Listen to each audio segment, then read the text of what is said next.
Hello, and welcome to Druttercup's Book Club. I hope you're having a good day, whatever time zone you happen to be in.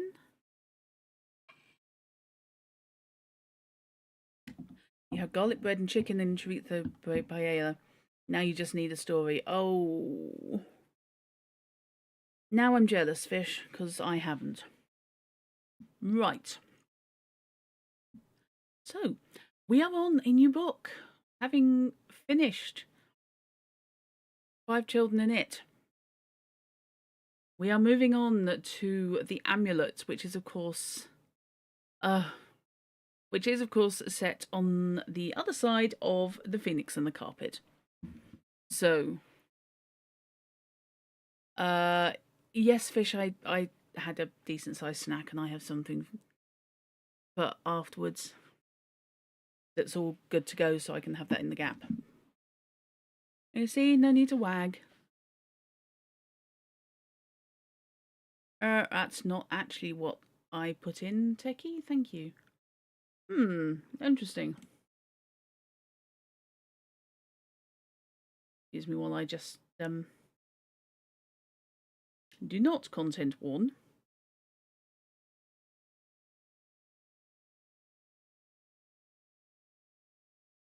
Because apparently Techie thinks that there is going to be mass violence in this children's book, which seems unlikely. Actually, no, I'll rephrase that.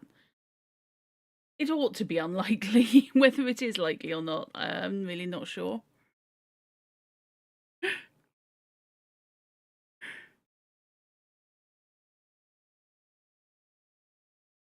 Yes, I'm being stalked by Duolingo and I don't know why. My stream is haunted by it. Basically, Duolingo has gone into partnership currently with Twitch. So you can apparently earn free subscription only benefits on Duo if you feel like tackling the owl. I hadn't realised it was something I was actually going to have to turn off. So crochet. This is set not long after the end of The Phoenix and the Carpet. So in 5 Children in It, they went on the summer holidays and they met a sand fairy that granted them wishes and was generally disapproving of them. Phoenix and the Carpet, they set fire to their nursery carpet, and the new one turned out to be an ancient magic wishing carpet. This is a kid-friendly stream, by the way. Okay, rephrase that. Ostensibly a kid-friendly stream. Certainly it's a children's classic again, but one that is a little bit less well known. Certainly I've never read it. The others I have. So this is going to be interesting. So yes, the Phoenix has now departed along with the carpet, and the Samiad, by way of thank you from the Phoenix, has sent a load of presents for the children. So last book ended with them, of course, opening all sorts of lovely presents and things. Some kids were harmed in the making of this story, so mostly some adults.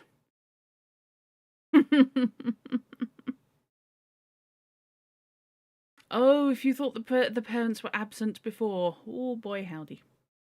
Okay, let's leap in. To Dr. Wallace Budge of the British Museum as a small token of gratitude for his unfailing kindness and help in the making of it.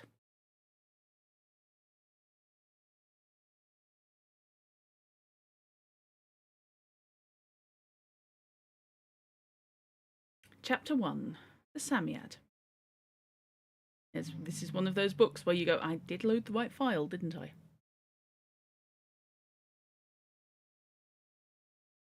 There were once 4 children who spent their summer holidays in a white house, happily situated between the sandpit and the chalk pit. One day they had the good fortune to find in the sandpit a strange creature. "Hello, Molly. You are not the strange creature in the sandpit." Its eyes were on long horns like snails' eyes, and it could move them in and out like telescopes. It had ears like a bat's ears, and its tubby body was shaped like a spider's and covered with thick, soft fur, and it had hands and feet like a monkey's. It told the children, whose names were Cyril, Robert, Anthea, and Jane, that it was a Samiad or sand fairy. Samiad is pronounced Samiad. You can tell.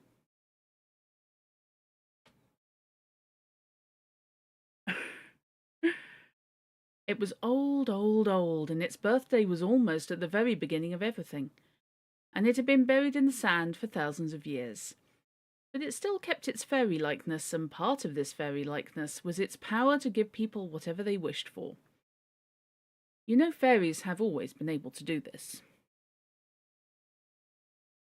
Cyril, Robert, Anthea, and Jane now found their wishes come true, but somehow they never could think of just the right things to wish for, and their wishes sometimes turned out very oddly indeed. Sand fairy or TV spot selling service to air missiles. You're not helping here, fish.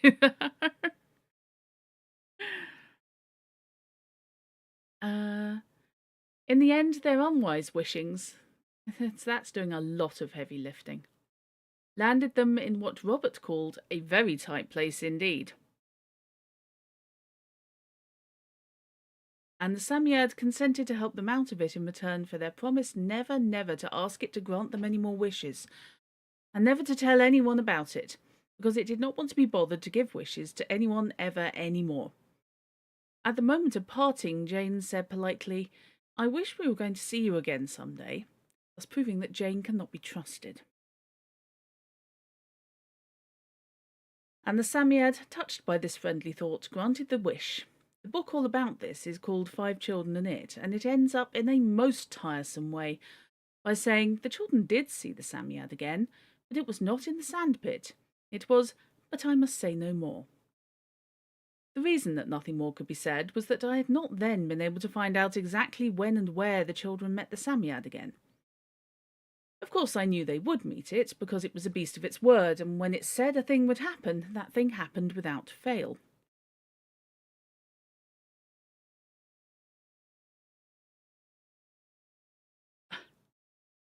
How different from the people who tell us about what weather it's going to be on Thursday next in London, the South Coast and Channel. I reckon none of the children can be trusted.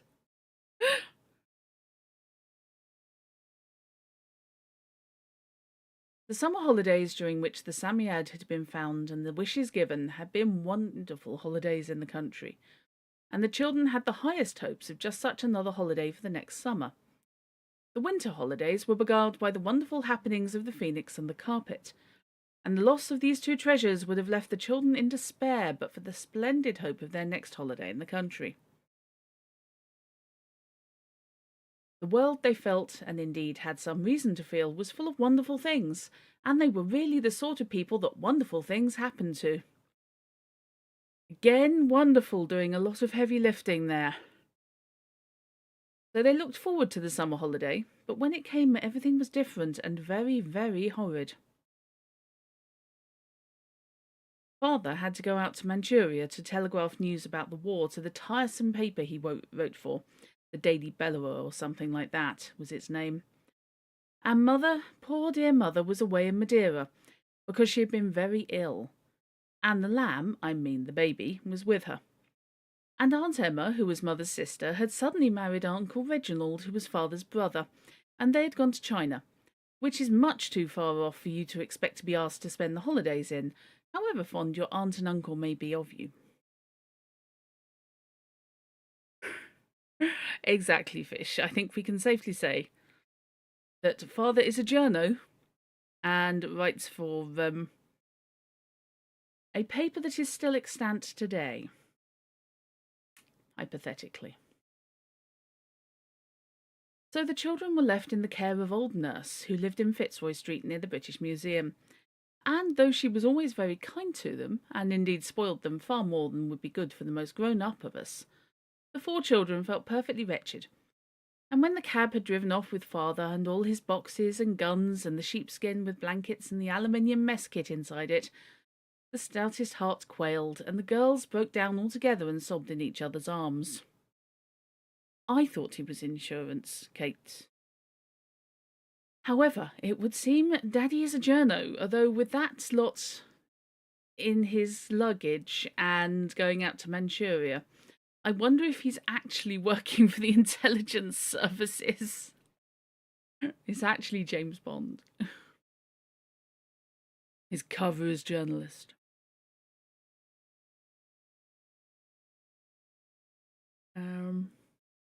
Sorry. Well, the boys each looked out of one of the long, gloomy windows of the parlour and tried to pretend that no boy would be such a muff as to cry.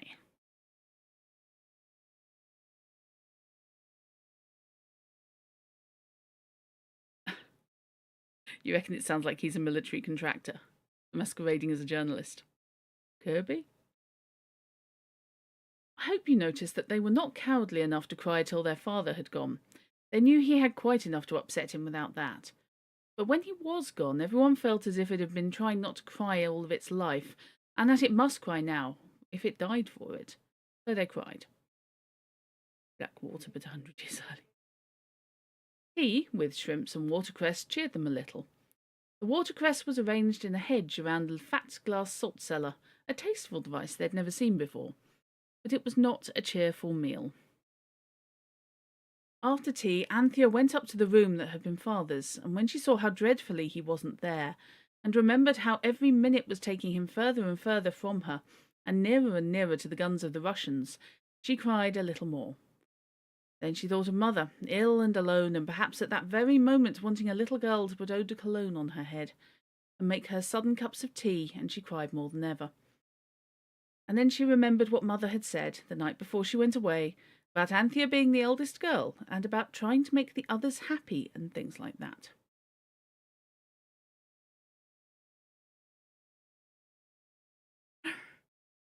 Well, we're in early 1900s, so yeah.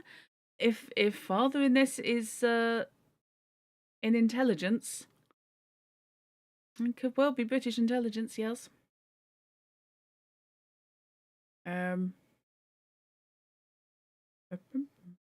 Sorry. Lost my plot now. So she stopped crying and thought instead.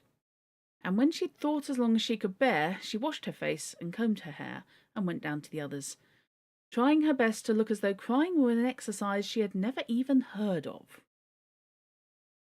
She found the parlour in deepest gloom, hardly relieved at all by the efforts of Robert, who, to make the time pass, was pulling Jane's hair.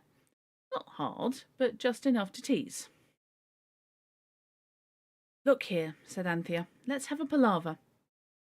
This word dated from the awful day when Cyril had carelessly wished that there were Red Indians in England, and there had been. The word brought back memories of last summer holidays, and everyone groaned.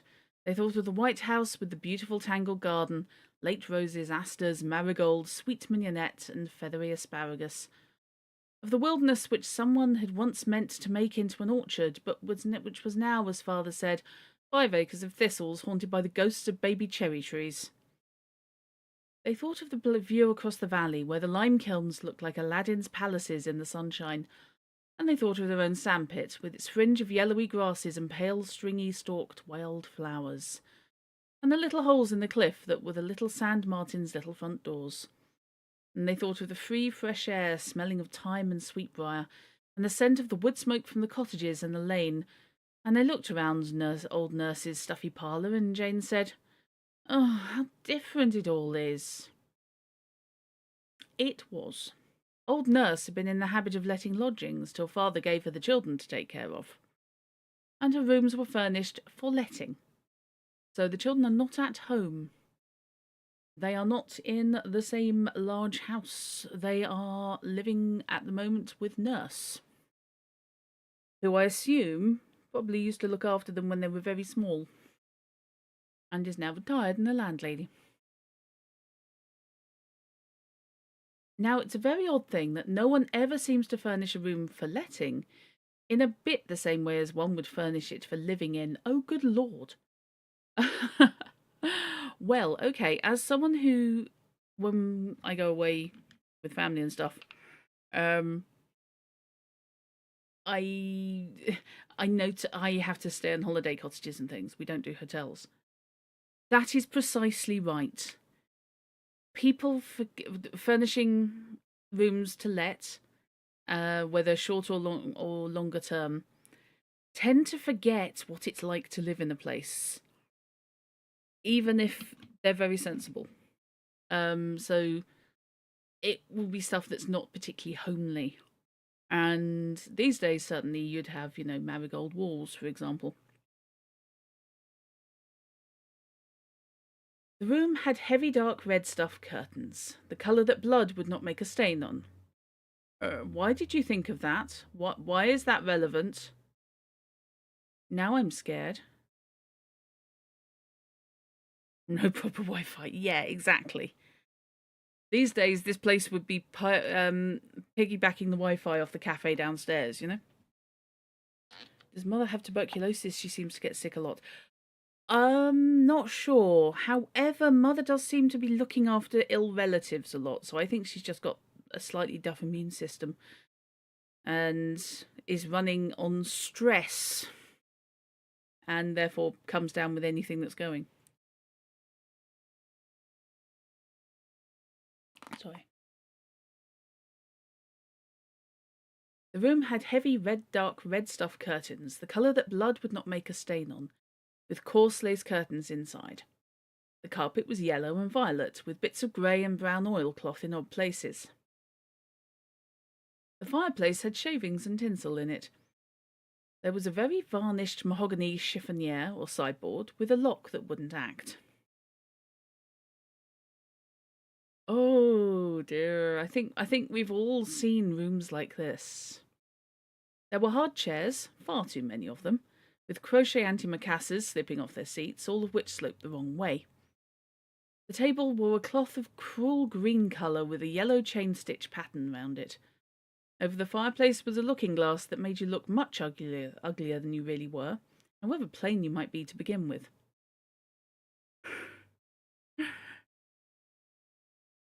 Then there was a mantelboard with maroon plush and wool fringe that did not match the plush. A dreary clock like a black marble tomb. It was silent as the grave, too, for it had long since forgotten how to tick. Yes, okay, I've got people quoting Eric Clapton in chat. Lately I've been running on stress. Yep. And there were painted glass vases that never had any flowers in, and a painted tambourine that no one ever played, and painted brackets with nothing on them. Wow, this place is depressing. It's like a cross between an awful holiday let and maybe an old people's home? Care home? Yeah, misquoting, yes, all right. And maple-framed engravings of the Queen, the Houses of Parliament, the plains of heaven, and of a blunt-nosed woodman's flat return. Okay. There were 2 books, last December's Bradshaw, and an odd volume of Plumridge's Commentary on Thessalonians. There were, but I cannot dwell longer on this painful picture. It was indeed, as Jane said, very different. Let's have a palaver, said Anthea again. Now, you see, I'm fairly sure that's how you pronounce it. Unfortunately, have a complete palaver has sort of morphed these days into, I say these days, by the mid 20th century, into bother. Faff, stress, again. Let's have a palaver, said Anthea again. Oh, what about, said Cyril, yawning. There's nothing to have anything about, said Robert, kicking the leg of the table miserably. Oh, what a palaver. You have to have a clip on that. Yes. Oh, yes. I like that. That was a good skit. If people are familiar with the book, this place gives me the same sort of feel as the aunt's house in Tom's Midnight Garden, where a young lad is sent to stay with his aunt, who seems to be a perfectly decent sort, but she has the kind of house that is really not set up either for guests and certainly not for kids. I don't want to play, said Jane, and her tone was grumpy. Anthea tried very hard not to be cross. She succeeded. Okay, Molly. Catch you in a bit. Look here, she said. Don't think I want to be preachy or a beast in any way. I want to do what Father calls define the situation. Do you agree? Fire ahead, said Cyril without enthusiasm. Well then, we all know the reason we're staying here is because Nurse couldn't leave her house on account of the poor learned gentleman on the top floor. And there was no one else Father could entrust to take care of us.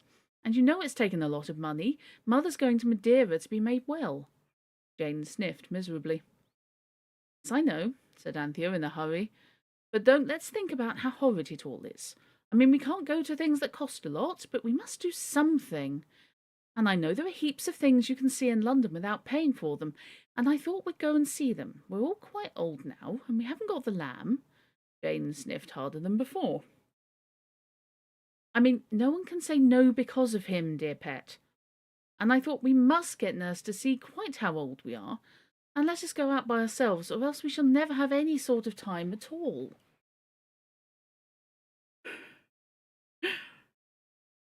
Your childhood cat was usually drowned in the airing cupboard, very comfy for her. Was that your cat who was largely made entirely of spikes, from what you said?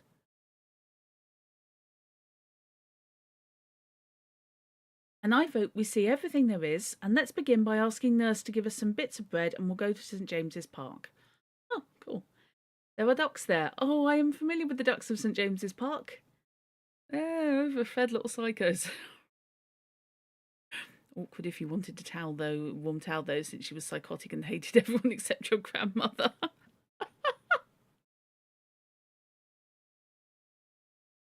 There are ducks there, I know. We can feed them. Only we must make Nurse let us go by ourselves. Hooray for liberty, said Robert, but she won't. Yes, she will, said Jane unexpectedly. I thought about that this morning, and I asked Father, and he said yes.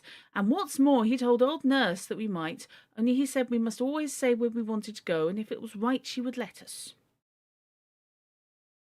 3 cheers for thoughtful Jane, cried Cyril, now roused at last from his yawning despair. I say, let's go now.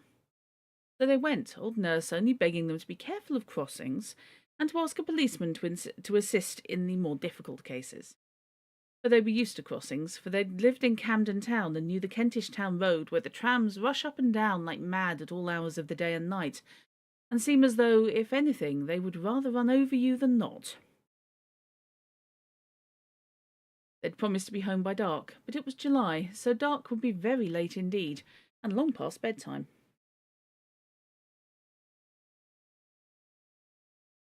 I should smear straight across my glasses. Apologies for that. You'd say Cyril's too young for an existential malaise, but given what they've been through. Yes, they're declaring how old they are. They are literally at the end of the summer holiday. The year after, or they're in the summer holiday. The year after the Sand Fairy, after the Samiad. And at Christmas, they were dealing with the Phoenix and the Carpet. So that's the maturity level. They're 6 months on from that. So the lamb, who is now currently in Madeira with Mother, is presumably about 3.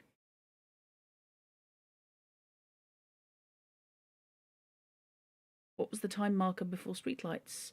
Yep, there were indeed the gas lamplighters, who will have been around for quite a long time. And then moving on to electric lights.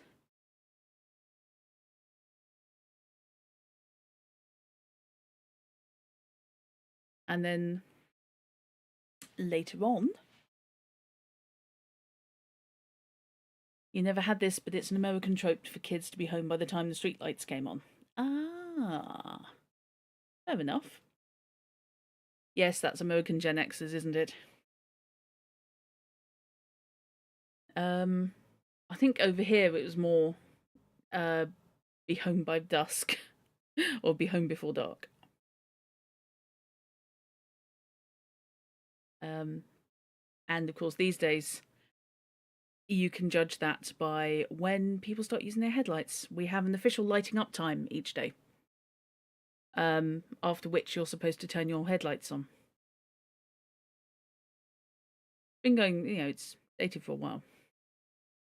You don't realise this because mostly you're an indoor pet and don't like going anywhere. Ah, that's fair. Yes, for me it was always um, either be home before dark, or if I was going out of an evening, you know, I'd be given an arbitrary curfew.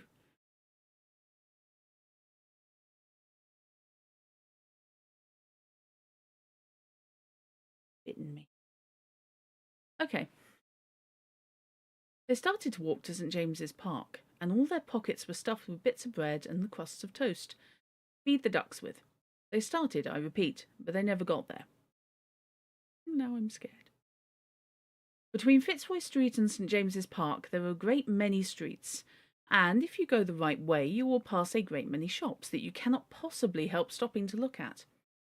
The children stopped to look at several, with gold lace and beads and pictures and jewellery and dresses and hats and oysters and lobsters in their windows, and the sorrow did not seem nearly so impossible to bear as it had done in the best parlour at number 300 Fitzroy Street. Presently, by some wonderful chance turn of Robert's, who had been voted captain because the girls thought it would be good for him, and indeed he thought so himself, and of course Cyril couldn't vote against him because it would have looked like mean jealousy, they came into the little interesting crissy-crossy streets that held the most interesting shops of all, the shops where live things were sold. There was one shop window entirely filled with cages and all sorts of beautiful birds in them. The children were delighted till they remembered how they had once wished for wings themselves, and had had them, and then they felt how desperately unhappy anything with wings must be if it's shut up in a cage and not allowed to fly. That stopped Cyril before exactly. Must be fairly beastly to be a bird in a cage, said Cyril. Come on. They went on, and Cyril tried to think out a scheme for making his fortune as a gold digger at Klondike, and then buying all the caged birds in the world and setting them free.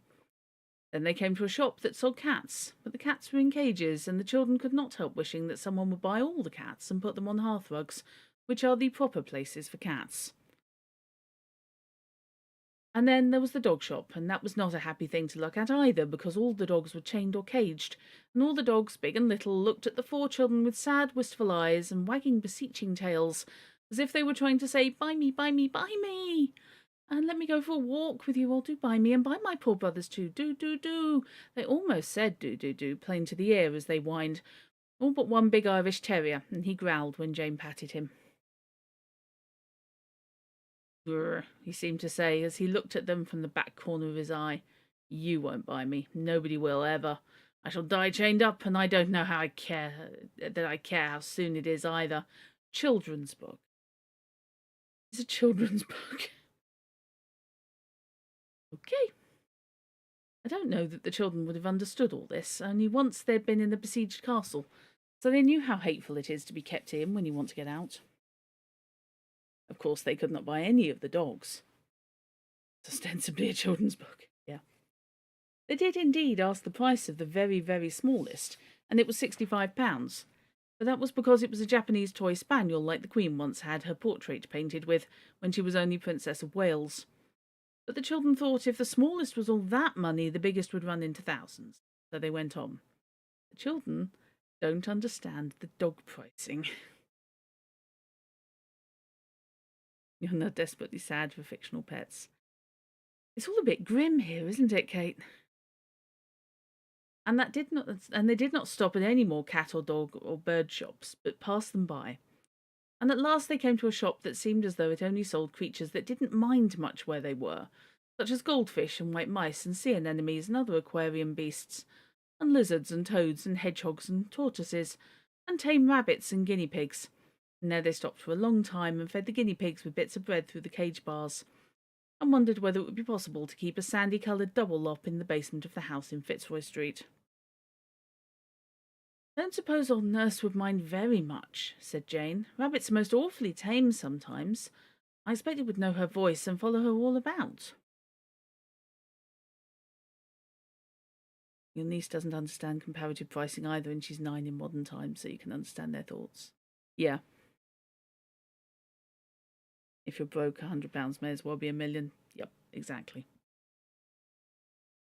"You'd tumble over it 20 times a day," said Cyril. "Now a snake."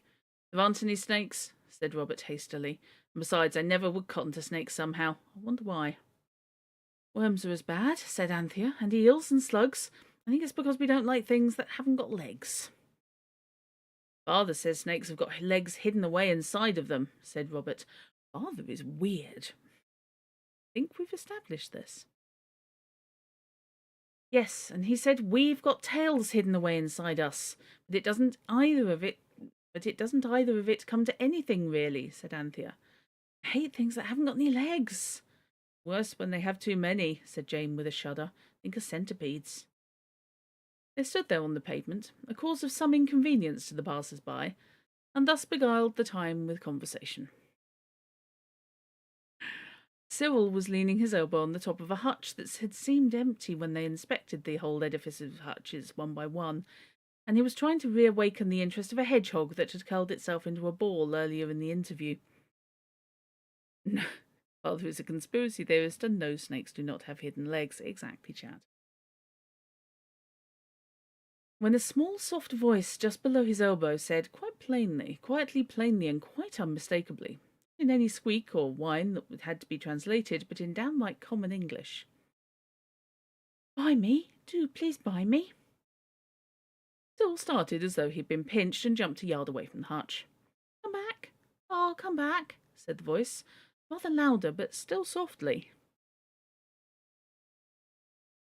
"Stoop down and pretend to be tying up your bootlace.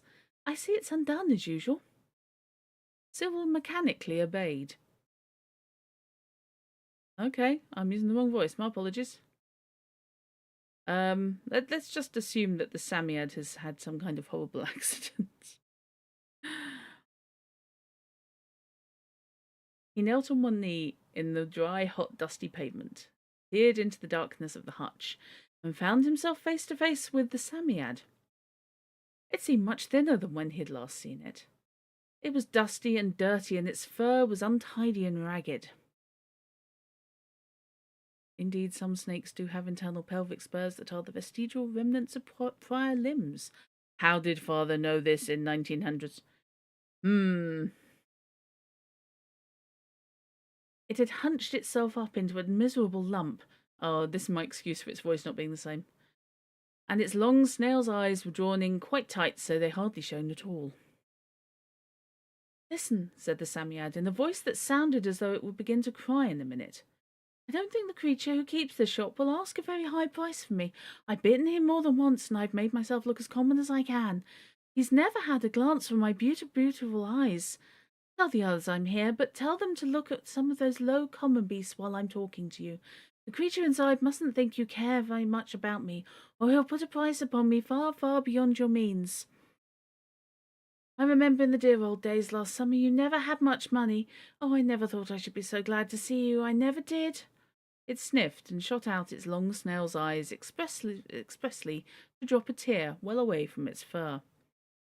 "Tell the others I'm here, and I'll tell you exactly what to do about buying me." Saul tied his bootlace into a hard knot, stood up, and addressed the others in firm tones.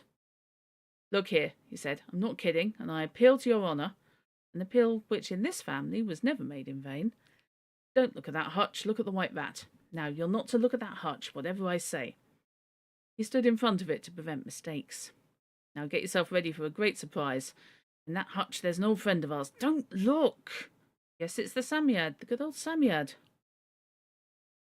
Wants us to buy it. It says you're not to look at it. Look at the white rat and count your money. On your honour, don't look." The others responded nobly. They looked at the white rat till they quite stared him out of countenance. so that he went and sat up on his hind legs in a far corner, and hid his eyes with his front paws and pretended he was washing his face. And as someone who used to own a rat, I know exactly what that feels like. Especially when they do that on your shoulder, in your ear.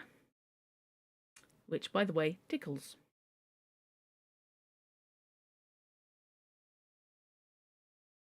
Cyril stooped again, busying himself with the other bootlace, and listened for the Psammead's further instructions.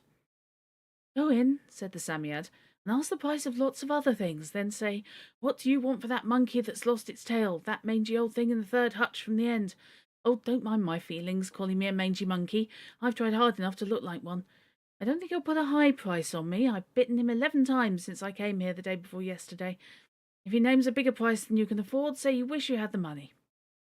But you can't give us wishes. I promised never to have another wish from you, said the bewildered Cyril.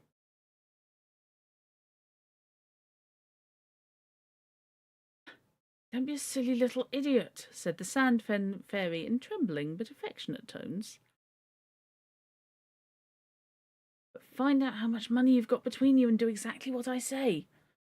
Cyril, pointing a stiff and unmeaning finger at the white rat so as to pretend that its charms alone employed his tongue, explained matters to the others, while the Psammead hunched itself and bunched itself and did its very best to make itself look uninteresting. Then the 4 children filed into the shop. How much do you want for that white rat? Asked Cyril. 8p, was the answer. And the guinea pigs? 8p to 5 bob, 18p to 5 bob, according to the breed. And the lizards? 9p each. Toads? 4p. Now look here, said the greasy owner of all this caged life, with a sudden ferocity which made the whole party back hurriedly onto the wainscoting of hutches with which the shop was lined. Look here, I ain't going to be having you coming in here and turn the old place out of winder, and prizing every animal in the stock just for your larks. I don't think it. If you're a buyer, be a buyer. But I never had a customer as yet wanted to buy my sand lizards and toads and guineas all at once, so out you goes. Oh, wait a minute, said the wretched Cyril, feeling how foolishly yet well-meaningly he'd carried out the Psammead's instructions.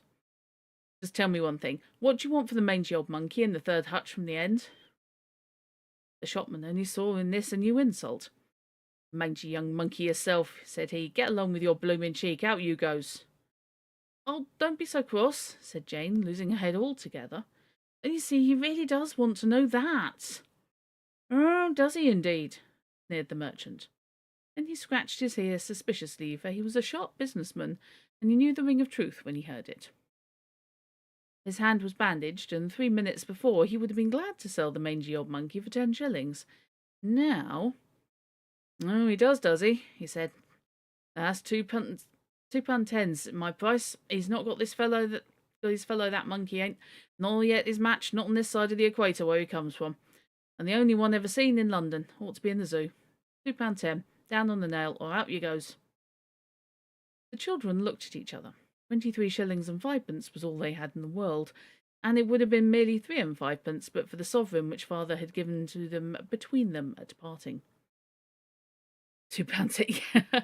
Yeah, they unfortunately blew the gaff on not looking keen about the Psammead, Chrono. And yeah, the shopkeeper was not stupid. Well, pardon me. Well, he is stupid, but not stupid as to know to undercharge. We've only 23 shillings and 5p, said Cyril, rattling the money in his pocket. 23 farthings and someone's own cheek, said the dealer, for he did not believe that Cyril had so much money. There was a miserable pause. Then Anthea remembered and said, Oh, I wish I had £2.10. So do I, miss, I'm sure, said the man with bitter politeness. I wish you had, I'm sure. Anthea's hand was on the counter. Something seemed to slide under it. She lifted it. There lay 5 bright half-sovereigns. Well, I have got it after all, she said. Here's the money now. Now, let's have the monkey, I mean. The dealer looked hard at the monkey, but he made haste to put it in his pocket. At the money, sorry, not the monkey. But he made haste to put it in his pocket. I only hope you come by honest, he said, shrugging his shoulders, and scratched his ear again. Well, I suppose I must let you have it, but it's worth triple the money, so it is.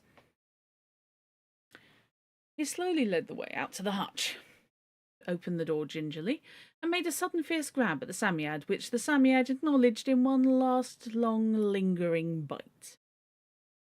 "Here, take the brute," said the shopman, squeezing the Psammead so tight he nearly choked it.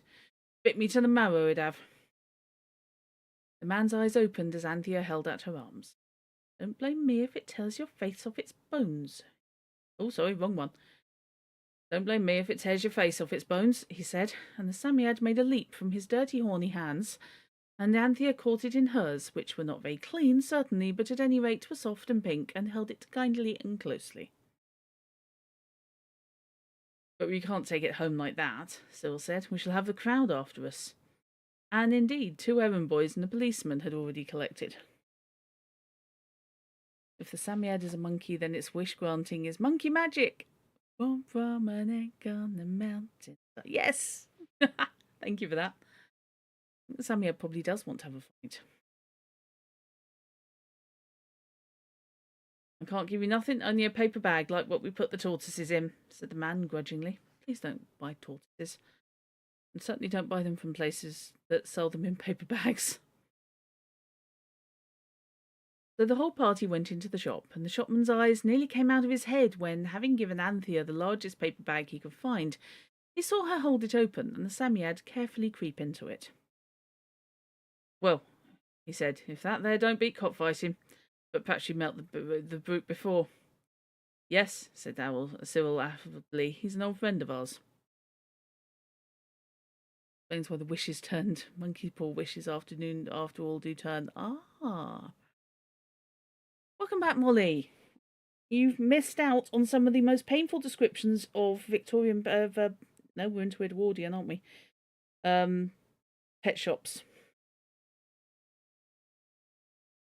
At which they have just found the Psammead.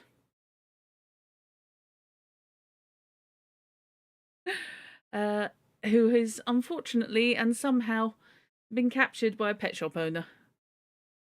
And has just been, yeah. Basically, the dogs were begging to be released. And the cats were not happy.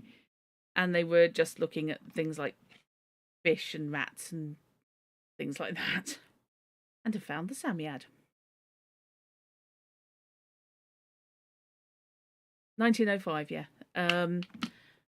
Yes, I think Phoenix and the Carpet was 1904. So yeah, we're around 1905. So yeah, it is Edwardian, isn't it? Sorry. At the handover, my history goes a bit wonky for specific dates. Just Edwardian, yeah. Victoria had just left.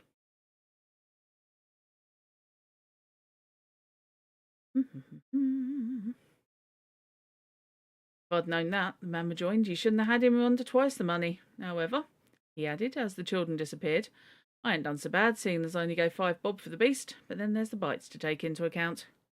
Yeah, Victoria died in 1904. Yep. I knew she was early. Didn't quite manage to have the round number. Who the heck sold the Psammead? Who caught the Psammead? The children, trembling in agitation and excitement, carried home the Psammead, trembling in its paper bag. When they got it home, Anthea nursed it and stroked it, and would have cried over it if she hadn't remembered how it hated to be wet. When it had recovered enough to speak, it said, "Get me sand, silver sand from the oil and colour shop, and get me plenty." They got the sand, and they put it and the Psammead in the round bath together, and it rubbed itself and rolled itself and shook itself and scraped itself and scratched itself and preened itself till it felt clean and comfy, and then it scrabbled a hasty hole in the sand and went to sleep in it. Children hid the bath under the girls' bed and had supper. Old Nurse had got them a lovely supper of bread and butter and fried onions. It was full of kind and delicate thoughts. Psammead is a chinchilla, confirmed. I saw the Psammead, did not sell the dip. Yes. Or maybe the sandpit, maybe been filled in or collapsed or something. Possibly something could have happened over this last year. We are a year away. According to the Bank of England's inflation calculator, £2.10 today would be £265. Yeah, sounds about right.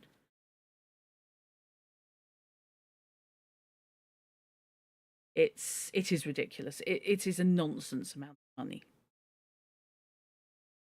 And that's before you even go into buying power, which is not the same as the inflation track.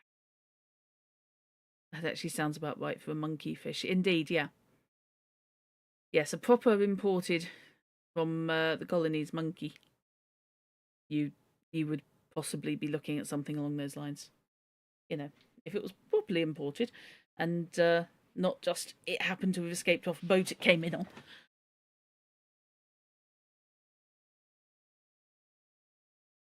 I love how it bought silver sand from the paint shop, the art shop. I probably bought it from Lovely's. Sorry. There's an art shop near me which seems to have been almost on the brink of closing for at least 30 years, and yet somehow still survives. I call shenanigans. When Anthea woke the next morning, the Psammead was snuggling down between her shoulder and Jane's. "You've saved my life," it said. "I know that man would have thrown cold water on me sooner or later, and then I should have died. I saw him wash out a guinea pig's hutch yesterday afternoon. I'm still frightfully sleepy. I think I'll go back to Sand for another night, for another nap. Wake the boys and this dormouse of Jane, and when you've had your breakfast, we'll have a talk." National Archives buying power says it's a week's wages for a tradesman and could get you 4 stones of wool. Yeah, I was thinking it was about a week.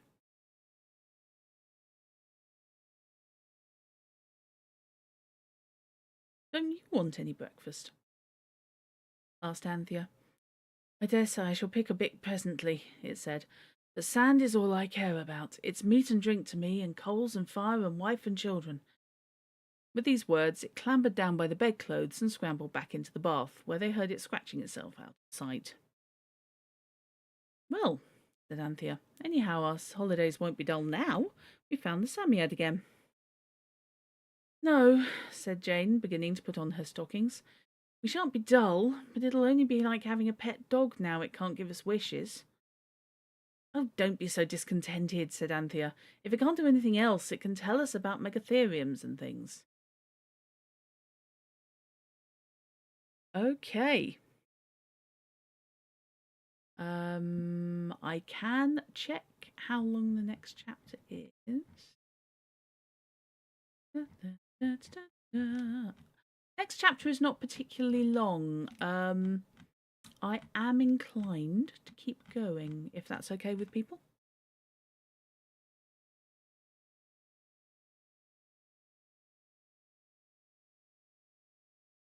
Fish, you okay with that? And then we can move on to Mech Warrior after that. Chapter 2. The Half Amulet. Long ago, that is to say last summer, the children, finding themselves embarrassed by some wish which the Psammead had granted them, and which the servants had not received in the proper spirit, had wished that the servants might not notice the gifts which the Psammead gave. And when they parted from the Psammead, their last wish had been that they should meet it again. Therefore, they had met it, and it was jolly lucky for the Psammead, as Robert pointed out. Now, of course, you see that the Psammead's being where it was the consequence of one of their wishes, and therefore was a Psammead wish, and as such could not be noticed by the servants.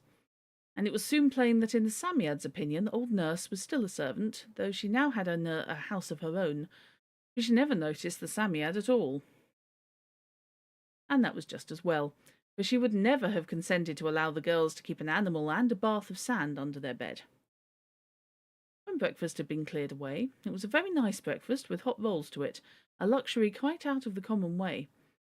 Anthea went and dragged out the bath and woke the Psammead. Stretched and shook itself. "You must have bolted your breakfast most unwholesomely," it said. "You can't have been 5 minutes over it." "We've been nearly an hour," said Anthea. "Come, you know you promised." "Now, look here," said the Psammead, sitting back on the sand and shooting out its long eyes suddenly. We'd better begin as we mean to go on. It won't do to have any misunderstanding, so I'll tell you plain that... Oh, please, Anthea pleaded. Do wait till we get to the others. They'll think it most awfully sneakish of me to talk to you without them. Do come down, there's a dear.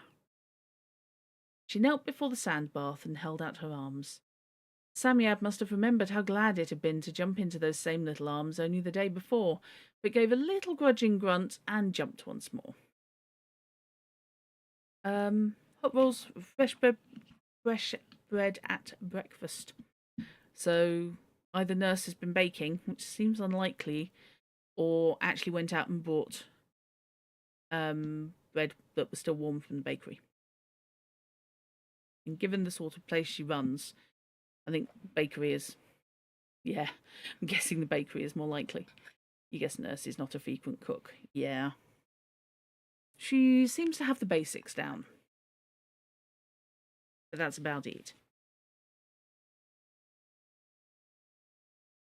Anthea wrapped it in her pinafore and carried it downstairs. It was welcomed in a thrilling silence. At last Anthea said, "Now then." "What place is this?" asked the Samiad, shooting its eyes out and turning them slowly round. "It's a sitting room, of course," said Robert. "Then I don't like it," said the Samiad. "Never mind," said Anthea kindly. "We'll take you anywhere you like if you want us to. What was it you were going to say upstairs when I said the others wouldn't like it if I stayed talking to you without them?" It looked keenly at her and she blushed. "Don't be silly," it said sharply. "Of course, it's quite natural that you should like your brothers and sisters to know exactly how good and unselfish you were." "Wish you wouldn't," said Jane. "Anthea was quite right. What was it you were going to say when she stopped you?" "I'll tell you," said the Samiad, "since you're so anxious to know. I was going to say this. You've saved my life, and I'm not ungrateful.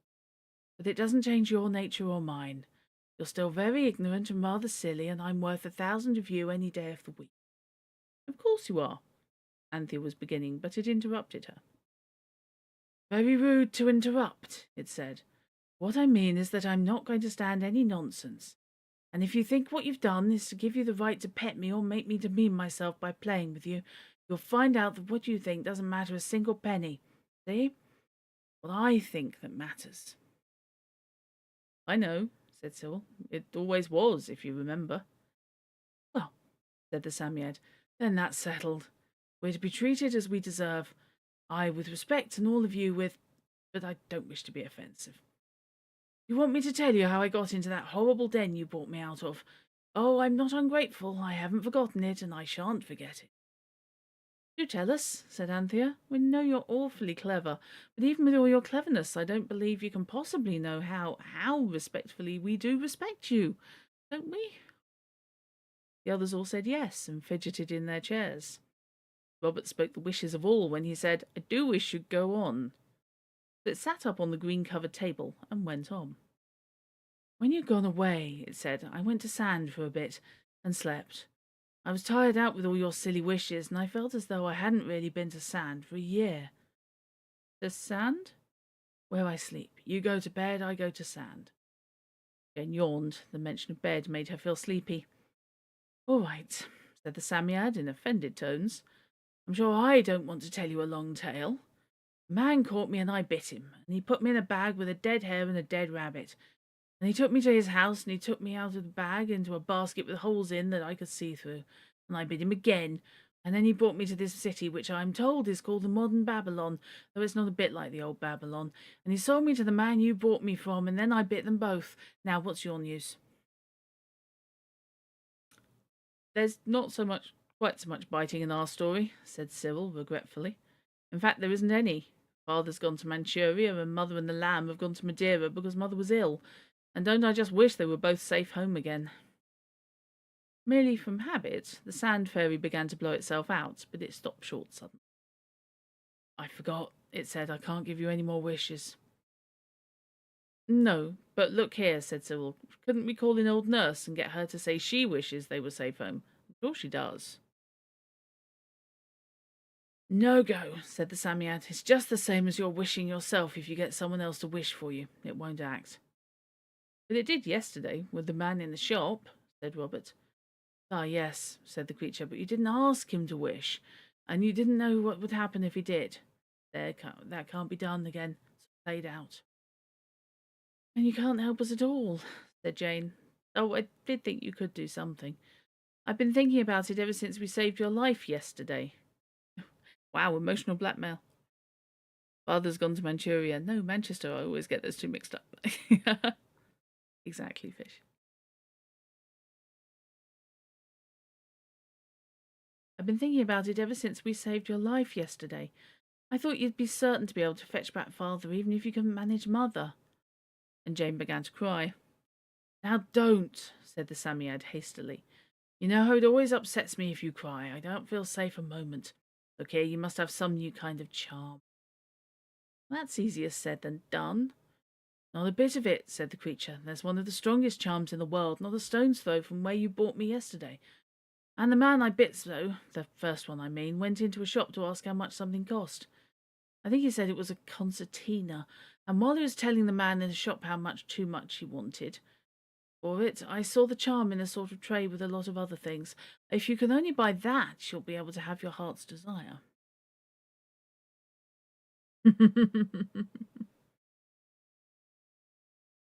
The children looked at each other, and then at the Samiad. Then Cyril coughed awkwardly, and took sudden courage to say what everyone was thinking. I do hope you won't be waxy, he said, but it's like this. When you used to give us our wishes, they almost always got us into some row or other, and we used to think you wouldn't have been pleased if they hadn't. Now, about this charm, we haven't got over above too much tin, and if we blew it all on this charm and it turns out to be not up to much, well, you see what I'm driving at, don't you? I see that you don't see more than the length of your nose, and that's not far, said the Samiad crossly. Look here, I had to give you the wishes, and of course they turned out badly in the sort, because you hadn't the sense to wish for what was good for you. This charm's quite different. I haven't got to do this for you. It's just my own generous kindness that makes me tell you about it. So it's bound to be all right, see? So the Samiad here, I feel, is engaging in double talk and optimism. Meanwhile, the phoenix, I would like to point out, is hiding as an egg several thousand years away. Or at least somewhere where it won't be found for several thousand years. So the phoenix has got away, as has the carpet. What's left of it. Don't be cross, said Anthea. Please, please don't. You see, it's all we've got. We shan't have any more pocket money till Daddy comes home, unless he sends us some in a letter. But we do trust you, and I say all of you. She went on, don't you think it's worth spending all the money if there's even the slightest chance of getting Mother and Father back safe now? Just think of it. Oh, do let's. Yet, these kids have been left with almost literally no money for an entire summer. And in the care of an elderly nurse come landlady. Wow, how urgently was father deployed to, was father's office sending him to Manchuria? I suppose we love some responsibility in parency. I suppose it is basic survival they've had paid for, because the nurse has clearly been paid to give them food and board, but a room and board, but even so, that's a bit much. I don't care what you do, said the Samiad. I'll go back to sand again till you've made up your minds.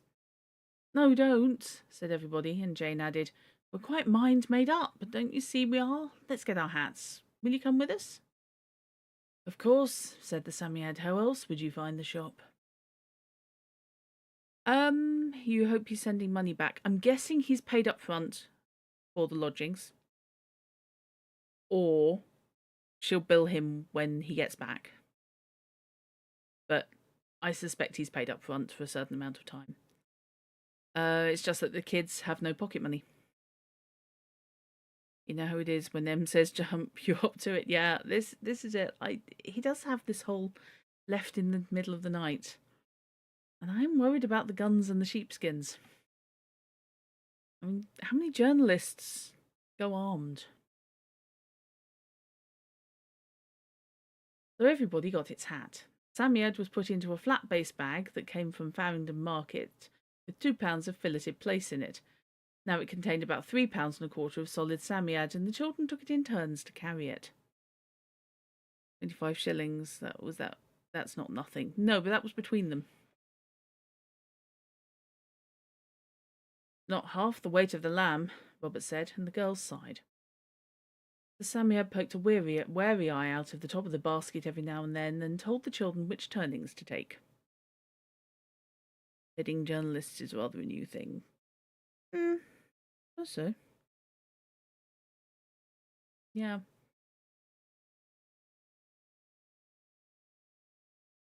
Carrying arms when abroad is rather an old one, yes.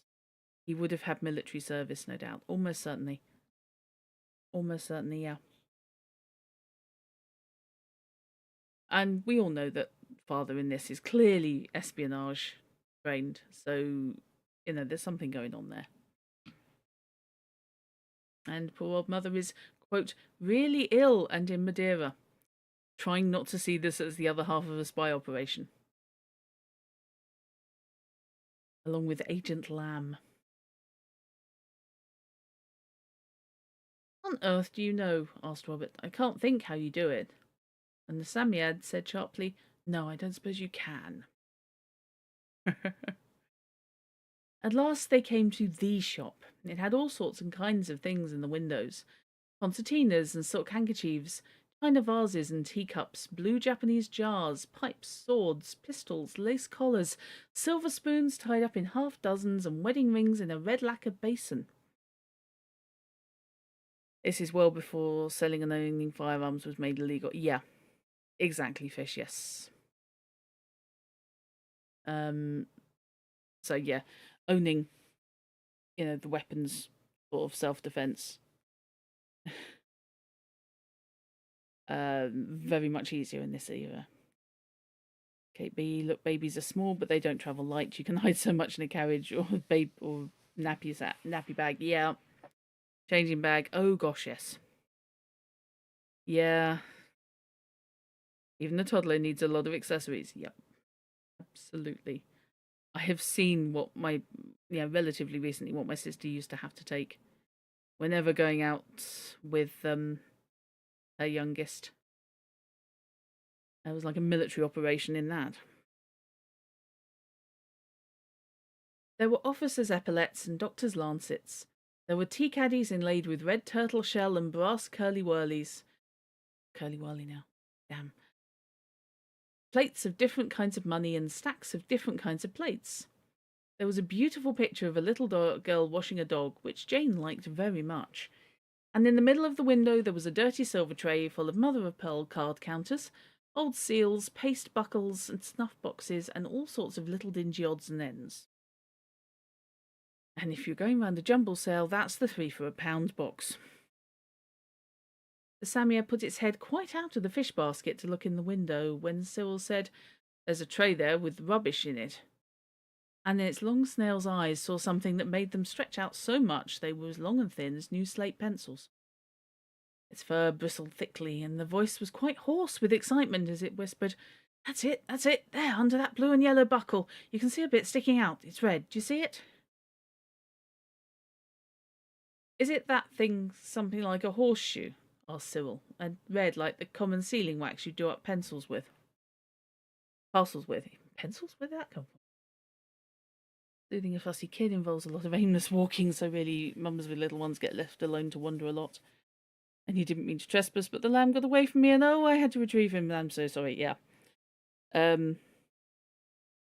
Yeah, the number of people, when I used to work retail, who were pulled up by security and had things like many razor blades and things stashed in the little underslung shelf underneath the buggy.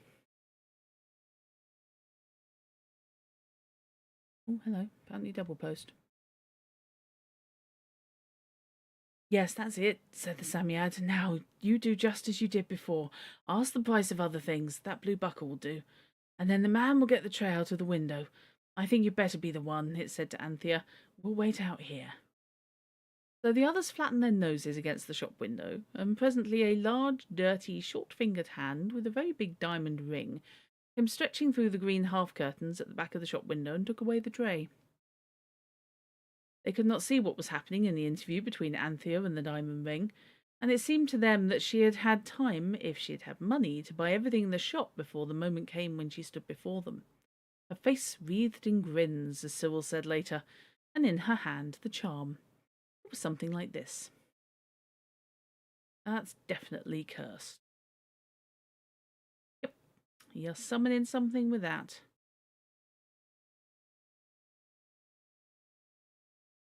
And it was made of a red, smooth, softly shiny stone. Shining trapezohedron. I've got it, Anthea whispered, just opening her hand to give the others a glimpse of it. Do let's get home. We can't stand here like stuck pigs looking at it in the street. Please put it in your pocket. So home they went. The parlour in Fitzroy Street was a very flat background to magic happenings. Down in the country among the flowers and green fields, anything had seemed, and indeed had been, possible. But it was hard to believe that anything really wonderful could happen so near the Tottenham Court Road.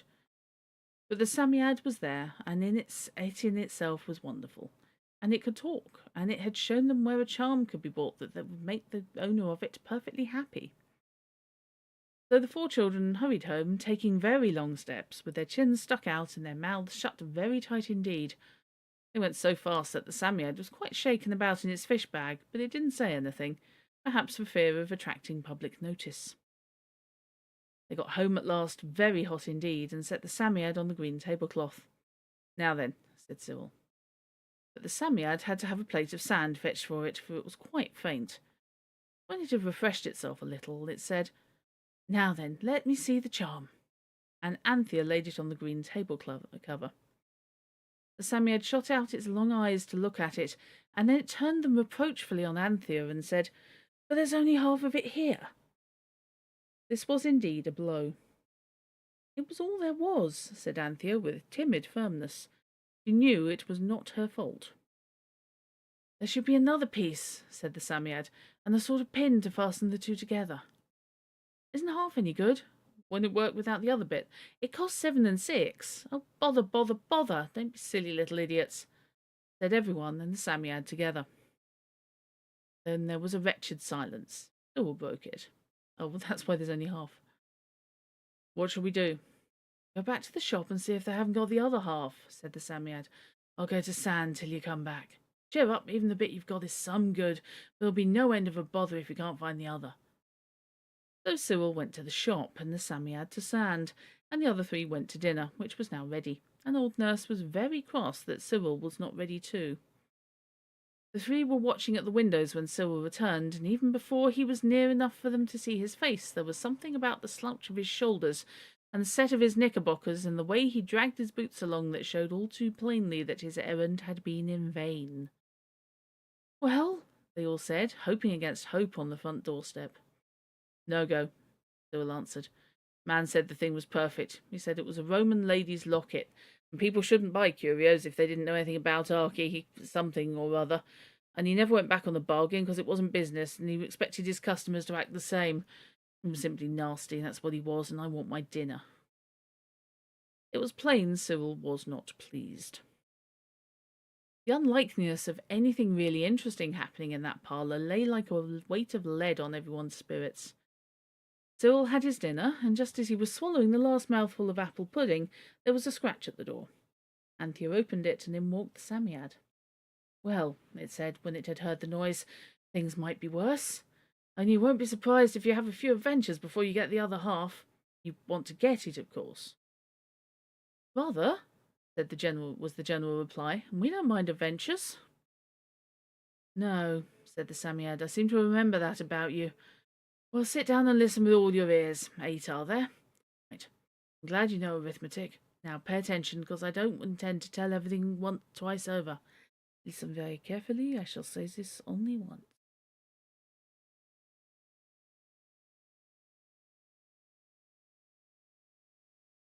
As the children settled themselves on the floor, it was far more comfortable than the chairs, as well as more polite to the Samiad, who was stroking its whiskers on the hearthrug.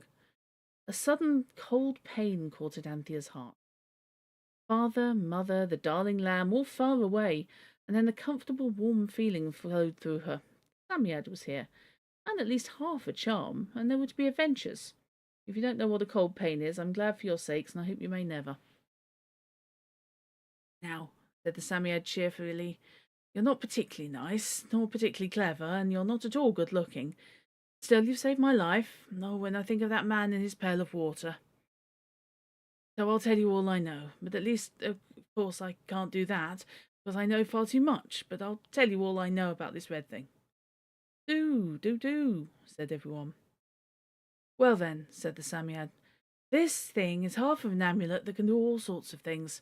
It can make the corn grow and the waters flow and the trees bear fruit and new little beautiful babies come.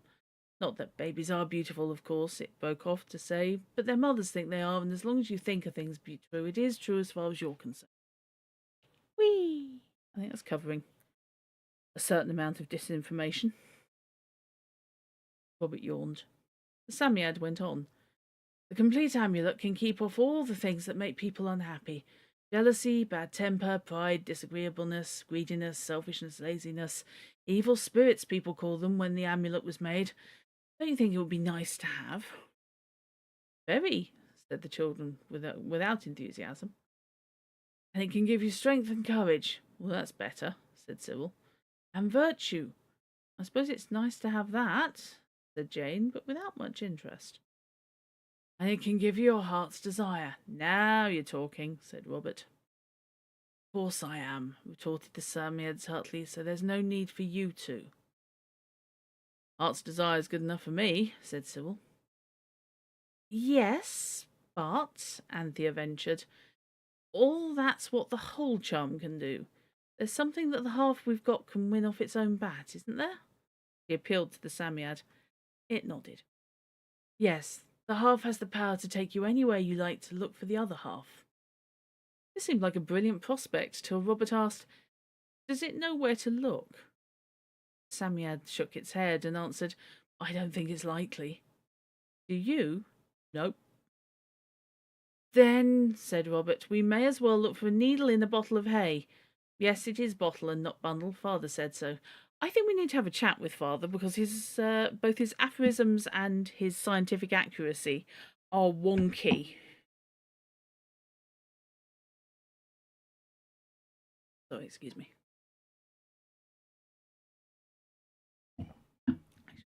Before I started. Not at all, said the Samiad briskly. You think you know everything, but you're quite mistaken. The first thing is to get the thing to talk. Can it? Jane questioned. Jane's question did not mean that she thought it couldn't, for in spite of the parlour furniture, the feeling of magic was growing deeper and thicker, and seemed to fill the room with like a dream of a scented fog. Of course it can. I suppose you can read. Like you said, Calvin's dad. Yes. Oh, yes. Everyone was rather hurt at the question. Well, then, all you've got to do is read the name that's written on the part of the charm you've got. As soon as you say the name out loud, the thing will have the power to do, well, several things. There was a silence. The red charm was passed from hand to hand. There's no name on it, said Cyril at last. I wish your father isn't a time-travelling conspiracy theorist. No, but I think, the evidence is currently 50-50 as to whether he's a time-travelling conspiracy theorist or, in fact, working for British intelligence.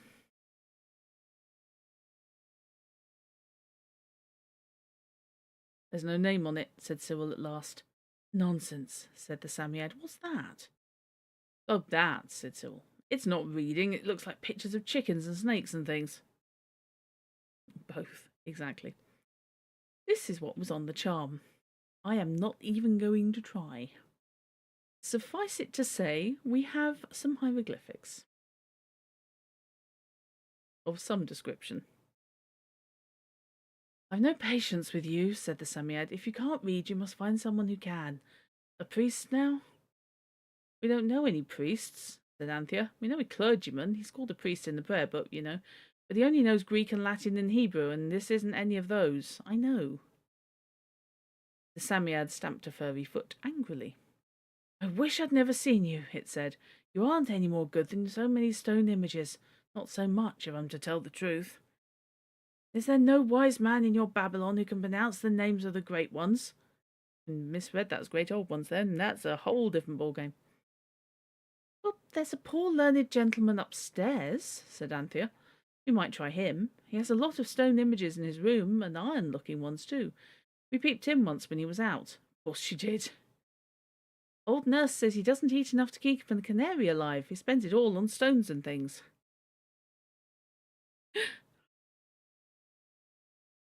I may have to rename Geiger to the Psammead.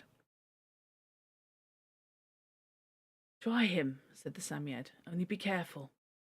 If he knows a greater name than this and uses it against you, your charm will be of no use. Bind him first with the chains of honour and upright dealing, and then ask his aid. Oh, yes, you'd better all go. You can put me to sand as you go upstairs.